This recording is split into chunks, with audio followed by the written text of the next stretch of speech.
Shane van Gisbergen's replacement has finally been confirmed, but the truth is far different from the shocking rumors spreading across NASCAR. Many fans believe something had gone wrong behind the scenes at JR Motorsports after another incredible weekend from Shane van Gisbergen. Some even wondered if the team had made a surprise decision after his dominant performances. But here's the real story. Shane van Gisbergen was never pushed out of the number 9 Chevrolet. There was no secret disagreement, no dramatic fallout, and no unexpected decision after Sonoma. Instead, what happened is part of one of the most complicated driver rotations in NASCAR today. Still, the timing has left fans asking questions because it happened immediately after Shane reminded everyone why he is nearly unbeatable on road courses. He dominated the O'Reilly Auto Parts Series race at Sonoma, earning his second victory in only 3 starts this season in the JR Motorsports number 9 Chevrolet.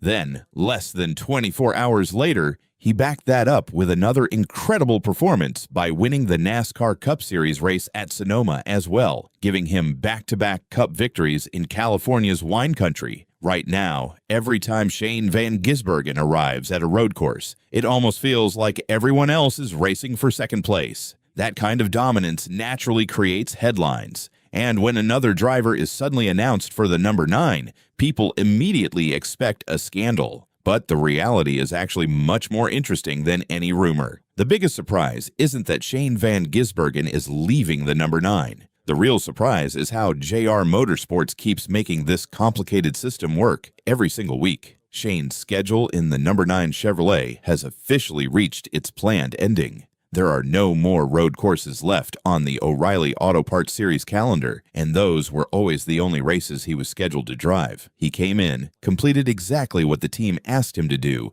and delivered in spectacular fashion by winning races. His job was finished exactly as planned. That opened the door for the next driver in the rotation, Carson Kvapil. While some headlines are calling him Shane van Gisbergen's replacement, that description misses the bigger picture. Carson Kvapil has spent the entire season moving between different teams and different race cars in one of the busiest schedules anywhere in NASCAR. The system almost feels impossible to follow at first. Kvapil shares the number 1 JR Motorsports Chevrolet with Connor Zilisch. Whenever Zilisch drives the number 1, JR Motorsports brings out the number 9 for another driver. But if Shane van Gisbergen is already driving that number 9 on a road course weekend, Kvapil simply moves over to the number 91 Chevrolet for DGM Racing with Jesse Iwuji Motorsports instead. It sounds confusing because it is confusing, yet somehow every piece keeps fitting together. What makes Carson Kvapil's season so remarkable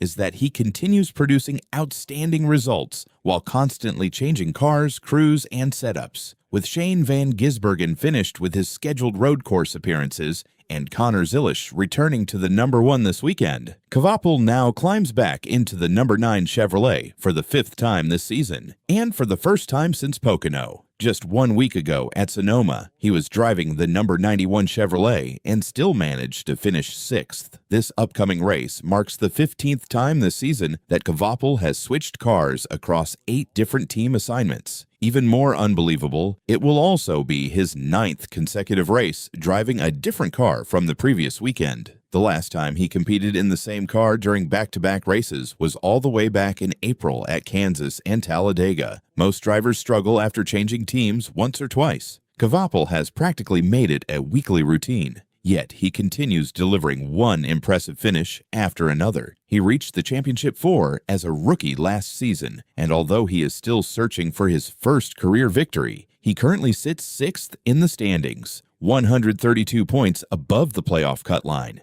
Add 6 straight top 10 finishes and 11 top 10s overall this season, and it becomes clear that his consistency may be one of the most underrated stories anywhere in the NASCAR garage. The driver changes don't stop with Shane van Gisbergen and Carson Kvapil. In fact, they reveal just how carefully JR Motorsports has been planning every move this season. To understand the next twist, you have to go back to the beginning of the year. After Connor Zilisch moved on to a full-time NASCAR Cup Series ride with Trackhouse Racing following his outstanding rookie season, JR Motorsports needed someone to take over the number 88 Chevrolet. Kyle Larson and William Byron have already completed their planned appearances, with Kyle Larson even making 2 extra starts while filling in for Alex Bowman at Darlington and Nashville. Now another superstar enters the picture.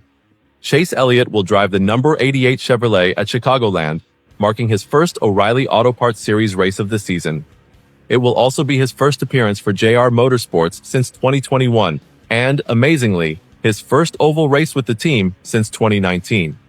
That timing makes the story even more exciting because Chicagoland Speedway itself is finally returning to the NASCAR schedule for the first time since 2019.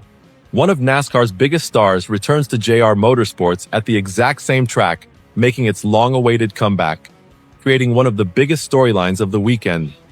Chase Elliott's return also creates another shuffle that could have major playoff consequences. While Elliott takes over the number 88 Chevrolet, Raja Caruth moves into the number 32 Jordan Anderson Racing Chevrolet for the weekend. This will be Caruth's 9th start in that car this season. His best finish in the number 32 came at Pocono, where he crossed the line in 7th place, while his strongest result overall this year remains a 4th-place finish at Rockingham. Right now, Caruth sits 14th in the championship standings, only 26 points below the playoff cut line. Every position matters from this point forward, and constantly changing cars certainly doesn't make life easier. Still, there could be a reward waiting if he can fight his way into the playoffs. The number 88 JR Motorsports team currently sits 3rd in the owner standings, while the number 32 team is down in 17th. If Caruth qualifies for the postseason, returning to that stronger JR Motorsports program for the playoff races could become a huge advantage. After Chicagoland, Chase Elliott is only expected to replace him one more time at Indianapolis.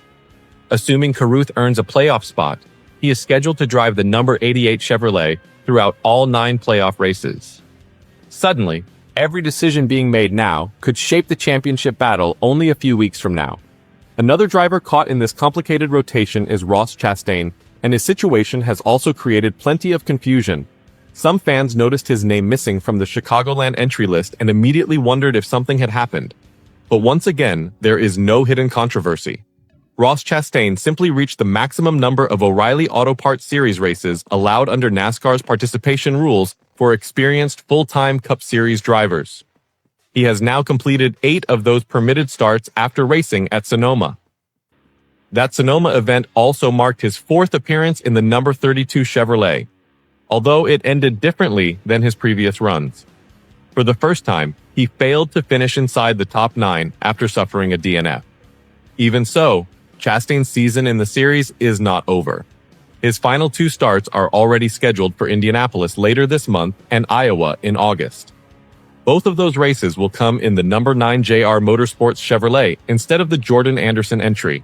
That number 9 has already treated him well, producing a victory at Charlotte earlier this season, his first series win since 2019. Looking at everything together, the truth becomes obvious. There was never a shocking scandal surrounding Shane van Gisbergen. He wasn't replaced because something went wrong. He was replaced because he completed the exact job JR Motorsports hired him to do, and he dominated while doing it. The real story is how one organization continues managing an incredible rotation of talented drivers while keeping every program competitive. As Chicagoland returns and the regular season enters its final stretch, every point, every driver change, and every race could completely reshape the championship battle. That's what makes this part of the NASCAR season so exciting, because one weekend can change everything.